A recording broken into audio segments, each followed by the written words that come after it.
So, hello and good morning. So, yesterday on 12th January 2026, on Monday, I had this beautiful trade on gold. It was a London session trade. The reason I traded on Monday is because it was a pending setup from last week's price action. So, I really wanted to participate in that trade. So, it was a pending setup. And as I mentioned yesterday, I only trade on Mondays when I have a pending setup from the previous week. So let's do a quick breakdown of the trade. And yes, so it was a buy setup, and it really all started from the daily chart. And I will take you back to last week's price action, and I will show you a few things. So basically, what we had on last week's price action. So the whole setup started a few weeks back ago. So let me just build it up from there. I think I should delete all the drawings so that I can start. Okay. All right. So okay. So the setup started a few weeks ago, as I have mentioned, when we had I was observing certain levels last week to see what price would do. On Monday last week, I was observing how price would react to this inverted fair value gap.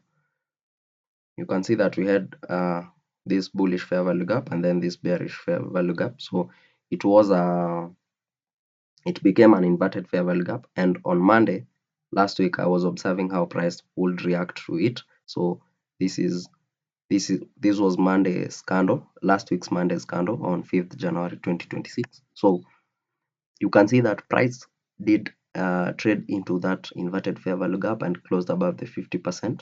And the concept of gaps is that in most cases, if price closes, we get a candle close above the 50%, it means that price does not care. It won't really respect that fair value gap, and it would not support price to the other side. So I was observing how it was going to close on Monday, and it did close above the 50%. So I was quite sure we are going to have a bullish week. And also supporting this was the fundamentals that whatever Trump was doing with Venezuela and all that oil business.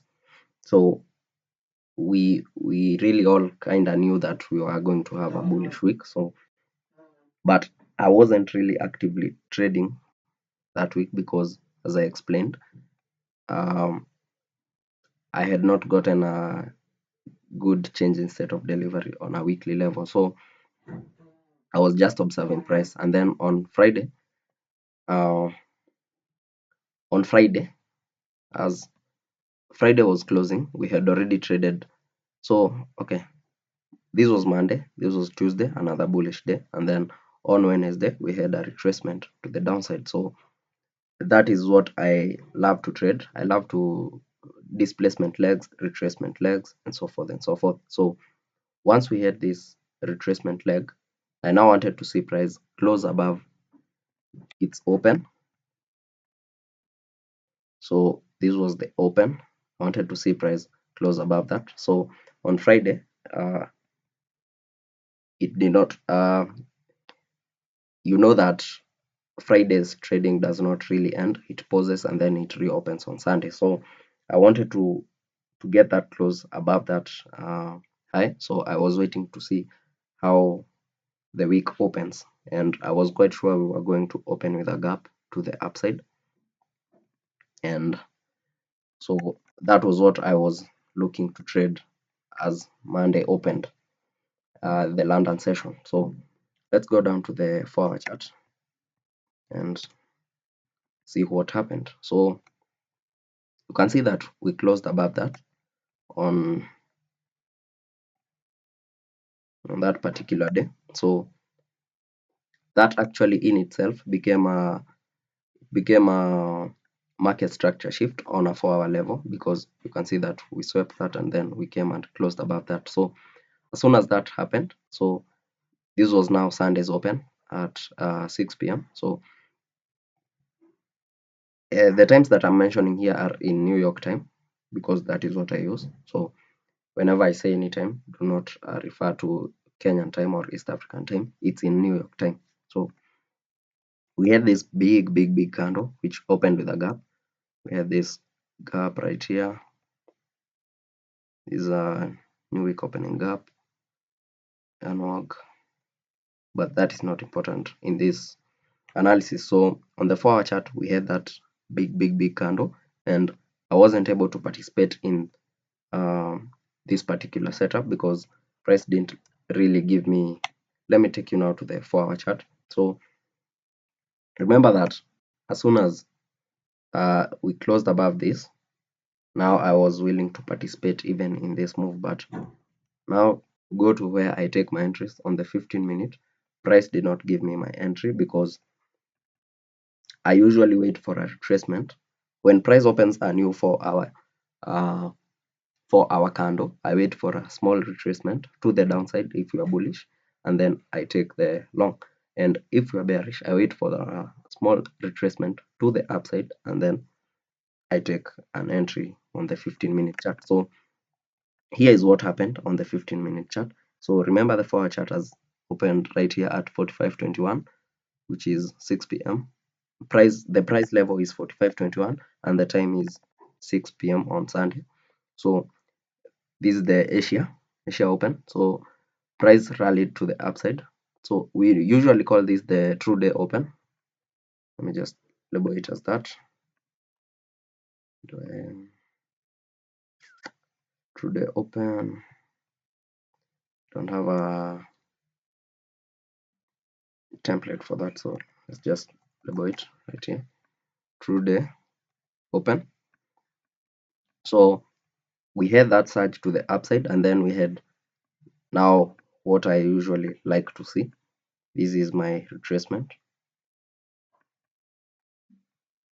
This is my retracement, and then we have the change in state, the 15-minute change in state of delivery. So that is my my method of entry. As soon as we get this, I wait for a retracement back inside that, and then if we have a fair value gap after the change in 15-minute change in state of delivery, I usually like to draw out a fair value gap, and then as soon as price taps back into that level, I get into that trade. But price opened with a lot of volatility, and it kept spooling to the upside, so I never got that entry during between on that whole 4-hour candle. So that whole 4-hour candle from 18 to 22, it left me and I wasn't able to get an entry. So what did I do when that happens? I usually like to sit it out and wait for the London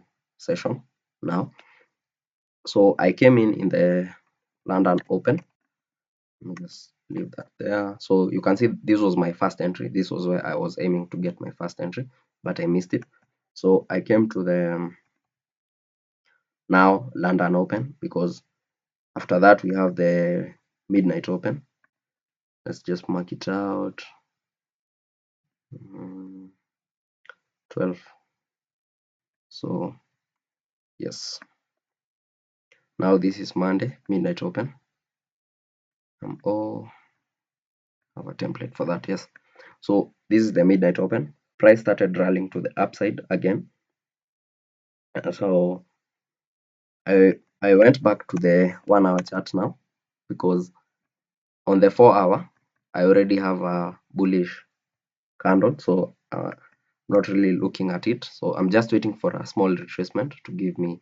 So on the 1-hour chart, I noticed that we are already having some form of retracement, and that was now my second opportunity to get into this trade because I missed the first entry. So you can see that from 8 p.m. Sunday, we started getting a retracement to the downside, again to the downside right here. So which is the last set? the last down close candle in this retracement leg is this one, because you can see it has this wick to the downside. So that became my last down close candle. And as soon as price closed above it, it became a 1 hour change in state of delivery. Okay, so that became my 1 hour change in state of delivery. And then it became my 1 hour change in state of delivery. But remember, I tend to not to take any trades between these periods, as I was waiting for the London Open, because it's only 1 hour away and the London Open can be quite volatile. So I tend to wait for it to just open, and then I can get an entry to whatever direction I'm looking at. So you can see that then the midnight open happened. Uh, that is what gave us the 1 hour change in state of delivery. And then we had another retracement. We tapped the 1 hour change in state of delivery. So if I was taking my entries on a 1 hour chart, this could have been another entry right here at 45.70. Would have taken it on a 1 hour, then placed my stop loss right here 45.61, traded it to the upside, targeting maybe 46.01 and 46.10. But I do not take my entries there. So and then I was waiting for the London Open. So kill zone, the kill zone open, the kill zone which runs from 2 to 5. So that is what I really wanted to trade yesterday, the kill zone. So the kill zone runs from 2 to 5 a.m. New York time. So let's go down to the 15-minute. Remember, I already have my 1 hour change in state of delivery. I already have, you can see I was already aligning a few confluences, because we had this where is it? Well, we had this change in state. Okay, yes, on the 15-minute, the price is fractal, so you can see that on the 15-minute we also had that change in state. Price rallied to the upside. It actually broke this, so this is a market structure shift. And then we had another retracement leg. Now it's 1 a.m. and I'm just waiting for the 2 a.m. to reach, so that I can take my entry. So we have already another retracement, and you can see that we have already broke out of this retracement leg, the last retracement leg, broken out of it, a market structure shift. Let's mark it out.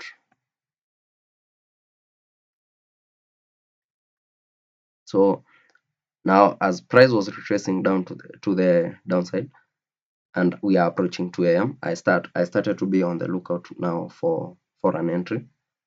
And you can see that at 2, exactly at 2, we had that change in state of delivery again, because this is the last current down close candle after we broke out of this whole retracement leg.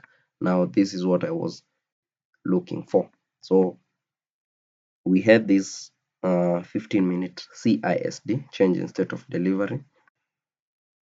And as soon as price now did that, let me just extend that to this side. So wow, just wow. Notice how after price gave that change in state, we never got a body close below that change in state of delivery. So that's just a beautiful print of how the algorithm works. You can see price never closed. We never got a body below that 15-minute change in state of delivery. That's the algo. Just return the yes. So just this, whatever you see marked here was a 5-minute fair value gap, which I kind of used to enter this trade.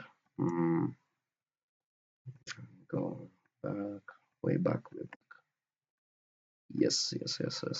So you can see we had this 5-minute fair value gap as price was moving away from that price point. So it was an important level for me, and I wanted to see it being respected. So these are the levels you use to reduce your risk in a trade, and so forth and so forth. So On the 15-minute where I took the trade, what we had was right top down analysis. You can see that I came from the daily chart to the 4-hour chart to the 1-hour chart, and then now I'm in the 15-minute chart, and you have seen that I've marked this fair value gap on a 5-minute chart. Okay, so we had this change in state, and I am avoiding aggressive entries nowadays, so I waited for that to be tapped and my orders were picked. So these were my orders were right there on that level, and maybe 45.80, I remember 45.80. So my initial stop loss was at this swing low, this one, because this is the retracement leg we have used. So that was where my retracement, my stop loss was. And then I was only targeting 2R, and I wanted maybe to see 46.10 being hit. So it was a 2.4R trade. And so price started rallying to the upside. I was in the trade.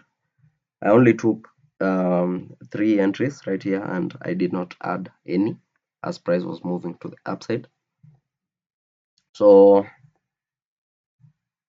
I did not wait for the whole setup, unfortunately, because as I have said, I wanted to trade the the kill zone, which runs from 2 to 5, and as soon as 5 hit and DXY started to give me some bullish retracement, some sort of bullish retracement uh, signs, I closed it, because we expect that XAUUSD will move to the other side. So maybe I should go through that with you. And so yes, that was basically how I took the trade. And maybe to highlight how I exited the trade, I exited the trade at around 45.99, 98, around here. I took partials here, and then the other trade I closed it at around 45.92. So it ended up being a 1RR trade, but as soon as I had this spike at 3:45 a.m., I moved my stop loss to the upside after taking partials. Always move your stop loss higher after taking partials. So as soon as I took TP1 at 45.98, 99, I moved the stop loss higher, and I moved it higher to, I used the 5-minute chart to move it higher, because it had a clear yes. So you can see these weeks they had already tapped into that fair value gap. So I moved my stop loss to, yes, my stop loss was just below those weeks, and I already can take profit one at 45.98, 99. So I was now protecting my profits, because if price was to reverse, I will still be in profit, because I've already take profit one. So to explain how I closed the trade. So remember, I only wanted to trade the kill zone, but I was also more inclined to hold it if all went well. So another thing that uh, supported the trade when I took it was, you can see that price did break to the downside. So this is a market structure shift, break of structure, or whatever you might want to call it. Price had broken to the downside using this candle at 2 a.m. So the fact that this had happened, and then I had this change in state of delivery, what's happening at 2. So you can see that at 2 I had this change in state of delivery on gold, and then on DXY I had this market structure shift. So that was a direct it was quite obvious that price was going to displace to the downside on DXY, and vice versa on gold, supported also by whatever I've explained in the top down analysis. So now I was observing these two on a 1-hour level, and this is what we had on at around 5. So at 5 a.m., we had this just hide the drawings for now. So we had this bearish candle at 4, and I wasn't sure it did not close below this, so we did not have a 1 hour changing state of delivery yet. But on DXY at 4 a.m. I think it was at 4, because I remember that's when I closed. Yes, this one right here. So that's why it's important to cross check the two as you trade, because it gives you an idea of where price is headed and how you can mitigate your risk, take your profits, and so forth and so forth. So this is the 3 a.m. candle. It was a good bearish candle, so I was still confident the trade was going to continue to the downside. But then something happened at 4. You can see that we had this bullish change in state of delivery, because this was the last down close candle, and then we came and closed above its open, so that became a 1 hour change in state of delivery. And as soon as I saw that, the whole setup became a very risky setup to continue holding. So it became very risky, and you see that we already had this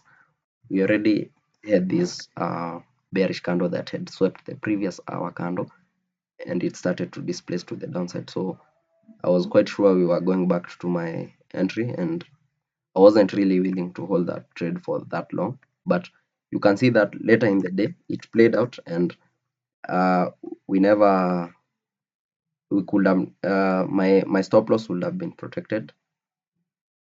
It was a protected low. You can see that price came to that week and then displaced to the downside. So that is how I analyzed the markets, entered the trade, and exited the trade. So that's it for yesterday's trade breakdown. It was a good trade, fairly a good trade.